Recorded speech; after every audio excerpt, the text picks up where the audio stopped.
Hello, welcome back to the channel. Another Michigan video today, and the title might be a little crazy, but it's something I think could actually happen.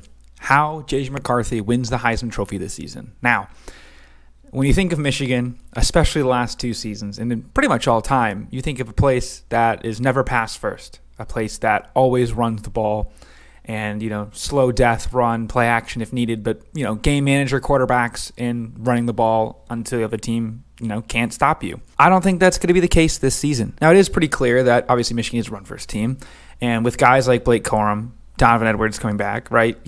Donovan Edwards, one of the more dynamic players that kind of broke out last year onto the scene for the national crowd. Obviously, most Michigan people and most people, that know ball knew about him beforehand, and Blake Corum's been known, right? Last year he had a really good season, or 2 years ago he had a good season, and last year obviously would have probably won the Heisman with all the injuries that happened to the quarterbacks in front of him. But then, unfortunately, he got injured as well, basically missing, Ohio State and the TCU and the Big Ten championship game. So he lost the last 3 games, and I had 2 plays against Ohio State when it was very clear that he was too injured to continue. Again, adding on to that, Donovan Edwards also had a broken hand, so one of his best abilities of pass catching out of the backfield was neutralized. He also had a patella tendon issue, and that obviously affected his speed. As we saw him get caught for probably the first time to most people and myself, Michigan fans, ever seen him get caught. He was a big track star out of West Bloomfield High School in Michigan. I've never seen him get caught, and that happened, unfortunately, against TCU, which led to some shenanigans involving a tight end Philly special on the 1-yard line. But as for Michigan going forward, obviously you lose 2 of the top 3 pass catchers for last season, right? Your top guys were Ronnie Bell. He had 889 yards. 62 receptions, which was double anyone else. He had 62 receptions. The next was Cornelius Johnson, 32 receptions for 500 yards, who came on strong very much at the end of the year, but he also will be returning. Below him was Luke Schoonmaker, 35 receptions, 418 yards, 3 touchdowns. He was obviously the safety blanket tight end. As he got injured throughout the season, I believe twice, 2 separate occasions he was injured, Colson Loveland really kind of came out and was making his own position. Obviously, Eric All, the Michigan team captain and starting tight end for the season, he was injured and did not play this year. Now, as for other guys that caught passes, Andrel Anthony, he transferred. He's over in Oklahoma, down in Norman, but Roman Wilson will return. So you're really looking at a wide receiver core that's going to be Roman Wilson, Cornelius Johnson, and Darius Clemens has come onto the scene, doing very well. Peyton O'Leary, number 81, had a really good spring game. If you watched that, he was the guy catching a ton of passes. And I think, obviously, Donovan Edwards is going to be big in the game. When, thinking of a way to still use the run game, in addition to your personnel you already have, the tight ends of Colson Loveland, like we already talked about, and transfer from Indiana, A.J. Barner, I think, are going to be absolutely essential in trying to open up this passing game and making it so we could see JJ McCarthy, potentially get a Heisman nomination and win the thing.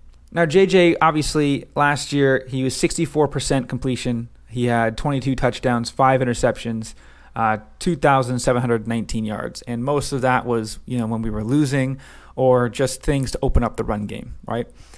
Now, if we flip the other way around and we use Blake Corum limitedly because he's coming off an injury, and beginning of the season, I think it's going to be a thing where he might get a little bit less touches than normal, but obviously you got to keep him still in rhythm, but you want to preserve his potential to be, I guess, considered injury prone. I hate using that term. Obviously, it's all, it's all luck.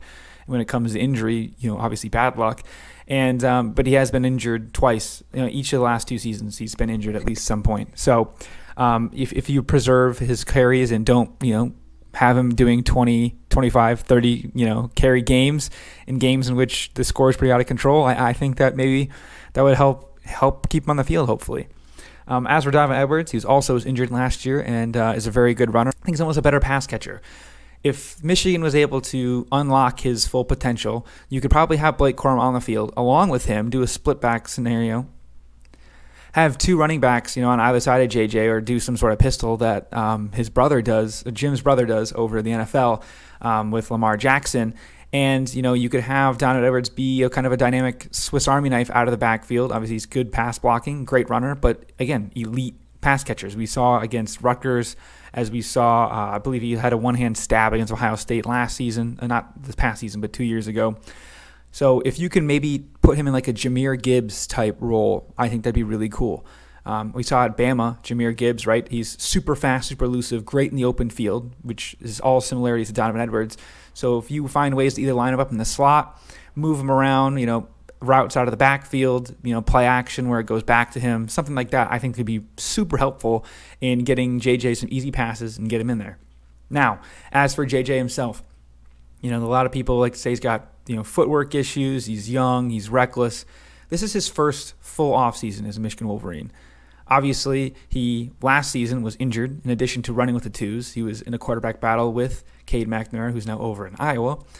I just think that with him having the full system and him working closely with all of the guys, quarterback whisperer Jim, I think that he's going to have a great chemistry with these receivers, Cornelius and Roman, obviously Darius coming in as well. And with another improved defensive line, he's going to have plenty of time to throw.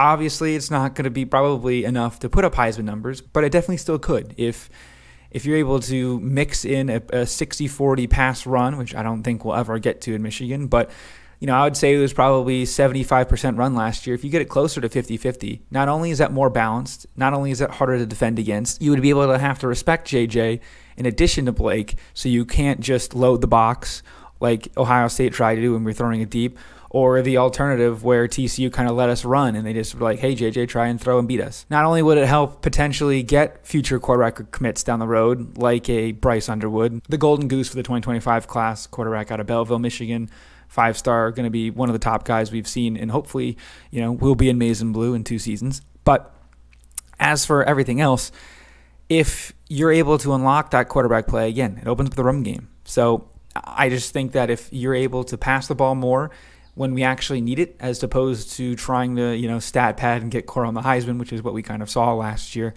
it'll make Michigan much harder, and it'll make teams have to, respect us more in both ways, and you can be able to beat teams in both ways, because I think it's pretty clear that most of us, when we were playing Ohio State, we had the fortune of them having probably their worst defense they've ever had, and the fact that Corum was injured and Donovan was pretty injured, that it was like, okay, we have to throw the ball. Obviously Cornelius got a few lucky breaks because the secondary was so bad, but it was helpful for at least be like, okay, JJ can kind of throw the ball a bit. We all were like, where is this the whole year? JJ's this guy. He's so much higher. Why don't we see what he can do? And then clearly in the TCU game, we saw him start to throw the ball, and it ended in him not being able to get into a rhythm and having two pick sixes, which is, obviously pretty poor. Now we know JJ is really good at moving the pocket, able to throw on the run and gun, all of these things. And I think that that's, again, all it can do is help Michigan. If JJ can get better, it'll help recruits. Obviously I would say one of the biggest things Michigan can talk about is, we've always had sort of, game management type quarterbacks, in addition to lackluster, no disrespect to the guys currently on the roster, but lackluster stars in terms of recruiting on big play receivers. Obviously, that's not, stars is not the end-all be-all. Clearly, Michigan's doing less with 3 stars. But how great would it be if we're taking these 3 stars and making them elite NFL talent?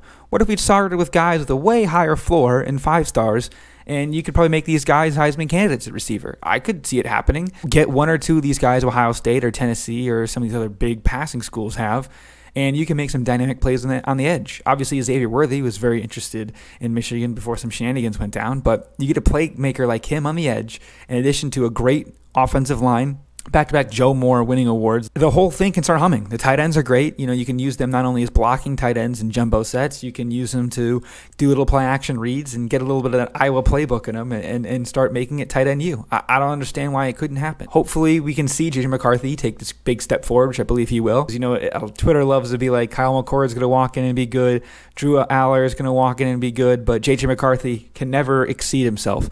This guy has started only 13 games in his career. He didn't even start every game last season because Cade started week 1, right? So let the kid breathe a little, all right? That's pretty much all I have for now. Let me know down below if you think JJ can win the Heisman, or some things you're really looking forward to see with the offense in Michigan and how it develops. Hope everyone has a great weekend. Go out there and touch some grass. Have a great time. Enjoy the last few weekends where we're not glued to the couch or in the stadium celebrating our teams like I usually will be. So, yeah, have a great weekend. Like and subscribe, and we'll see you guys next time. Go Blue.